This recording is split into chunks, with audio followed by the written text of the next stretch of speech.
Coucou tout le monde, c'est Jolie. Je suis très heureuse de faire cette vidéo ce matin. Cette vidéo, c'est en soutien à Tonton Mishima. Je ne sais pas si vous connaissez Tonton Mishima, mais vous devriez. Il est très intelligent et il fait des vidéos sur des sujets qui touchent même la personnalité humaine. Il est magnifique. Vous allez sur YouTube, vous tapez Tonton Mishima, vous allez voir ses vidéos.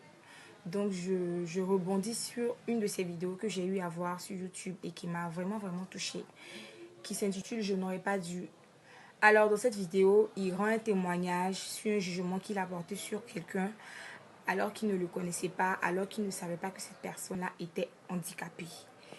Il y a à peu près 2 ans, il y a une situation qui m'est arrivée qui était un peu pareille. J'ai jugé quelqu'un et ça, c'était un peu plus grave. Je voulais vous en parler pour vous montrer à quel point juger les autres pouvait être terrible, pouvait être grave. Alors, j'ai un ami qui avait son amie, une fille, et elle et moi, on n'était pas proches. On avait juste notre ami en commun, mais elle et moi, on n'était pas proches. Donc, on était tous dans le même quartier. Et c'est une fille qui était super joyeuse, qui débordait de joie, qui ne montrait aucun signe de tristesse. Mais elle était quand même un peu réservée. Elle avait son petit ami dans le quartier aussi. Et les deux étaient tout le temps ensemble. Leur relation était un peu houleuse parce qu'il arrivait que les deux se disputent devant nous au quartier. Mais ça s'arrêtait là. On ne savait rien de leur relation particulièrement. On les regardait de loin. Et une fois, j'étais à la maison quand j'ai entendu les gens pleurer, crier au quartier et tout. Je sors, je vois mon ami en larmes et je lui demande ce qui se passe. Il me dit que son amie a été retrouvée morte dans sa chambre et à côté d'elle, il y avait des tas de comprimés. Et j'ai tiqué. Suicidé. En fait, en Afrique, le phénomène du suicide est un phénomène assez étrange parce que l'homme africain, l'homme noir, la logique africaine dirait que l'homme noir a un mental assez puissant pour surmonter beaucoup de choses. Donc, le suicide est souvent attribué aux sorciers, quoi. C'est les sorciers. Voilà, c'est le travail des sorciers. Sinon, un homme normal ne peut pas se lever comme ça et se suicider. Donc, c'était vraiment étrange. Et très souvent, les réactions autour ne sont pas toujours bonnes. Parce que les gens se mettent à raconter du n'importe quoi. Comme quoi, peut-être la personne voulait attirer l'attention et dire du n'importe quoi. Et sincèrement, moi, la première idée qui m'est venue en tête, c'est que ce soit à cause de sa relation avec son petit ami qu'elle s'était suicidée. Et je trouvais ça bête parce que je me disais, oh mais celle-là, elle est jolie, elle est intelligente comme ça. À cause de garçon, elle s'est suicidée. Alors que je n'en savais rien en fait. Mais au lieu de me taire, j'ai commencé à avoir des idées. J'ai commencé à parler tout.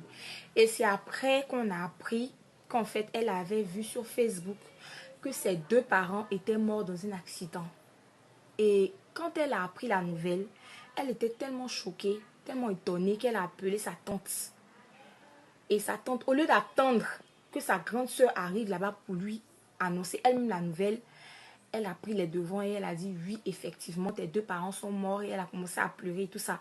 Et donc la fille, dans le désespoir, dans la panique, sûrement dans sa douleur, elle a pris les médicaments et elle s'est suicidée. Franchement, quand j'ai appris ce qui s'était réellement passé, j'ai eu honte de moi.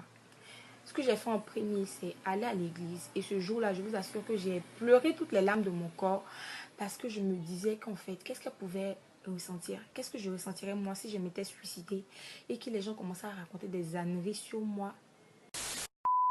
Sincèrement, j'ai eu vraiment honte de moi. Je me suis confiée à un prêtre et il a prié pour moi. Il m'a dit de ne plus avoir de remords à ce sujet. Depuis ce jour, je fais attention à ce que je dis. Ce que je n'ai pas vu, ce que je ne sais pas, je ne m'en mêle pas. Parce que c'est trop compliqué cette histoire. Et vous devriez faire pareil.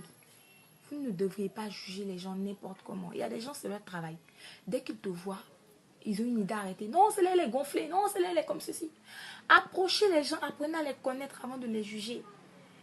Vous ne savez rien d'une situation, ne dites rien. Ou bien, cherchez à savoir avant de parler. Franchement, juger les gens, c'est pas bien. Et cette situation-là était là pour me donner une leçon. Depuis ce temps, vraiment, ma vie a changé. Ma vie a pris une autre tournure. Franchement, je ne me vois pas en train de juger quelqu'un que je ne connais pas. Donc, c'est un peu ce que je voulais partager dans cette vidéo, cette petite anecdote qui m'est arrivée, cette petite situation que j'ai vécue. J'aimerais remercier tonton Mishima qui a vraiment une inspiration divine pour aborder un sujet aussi important parce que c'est un sujet qui est très important. J'espère qu'en regardant cette vidéo, vous allez arrêter de juger les autres. Et à ceux qui sont jugés injustement, sachez que Dieu ne vous laissera pas tomber. Il fera la lumière sur votre histoire. Tout le monde verra que vous n'êtes pas comme ça parce que vous devez être comme ça, mais vous êtes comme ça parce que vous avez des raisons d'être comme ça. Bonne soirée à vous et je vous fais beaucoup de bisous.